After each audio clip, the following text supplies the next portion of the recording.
ఇంకా ఈ సినిమా విషయానికి వస్తే, ప్రపంచంలో ఏ సినిమా ఆడినా, అందులో తెలుగు సినిమా ఏది ఆడినా కూడా మీరు పాన్ ఇండియా, లేదంటే బాహుబలి 1, 2, పుష్ప, ఎదర్ దసరా ఆర్ నాని గారు ఎనీ ఫిలిం, బ్లాక్ బస్టర్ అని ఏ సినిమాలో అయినా కామన్గా ఉండే ఒకే పాయింట్ ఎమోషన్,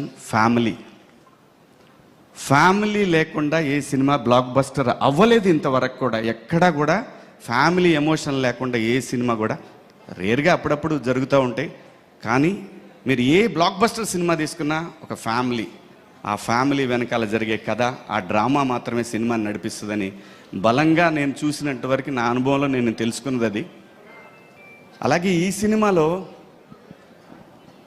ఇండియాలో హిందూ సంప్రదాయంలో ఆడపిల్ల ఉన్న ప్రతి కుటుంబంలో కూడా మంగపతి ఉంటాడు. ఇది రియాలిటీ. సో మనందరం ఒక కాన్స్టిట్యూషన్ కట్టుబడి బతుకుతున్నాం కాబట్టి, సో దానికి లోబడి ఉండాలి కాబట్టి, కేసులు గట్రా ఉంటాయి కాబట్టి, దాన్ని కూడా క్రాస్ చేసి దానికంటే కూడా మా ఫ్యామిలీలో ఉన్న ఆడపిల్ల అని అనుకొని పరిధులు దాటినటువంటి ఒక క్యారెక్టరు మంగపతి. ఈ క్యారెక్టర్ ఇప్పుడు మీకు నార్మల్గా కనిపించవచ్చు, లేదంటే నాని గారు ఎలా ఇచ్చారో నాకు తెలీదు, కానీ అది నాకు చాలా పెద్ద పేరు తీసుకురాబోతుందని బలంగా నమ్ముతున్నాను. ఈ క్యారెక్టర్లో నేనే కాదండి, ఈ సినిమాలో ఏ క్యారెక్టర్ లేకపోయినా కూడా సినిమా ఆడదు.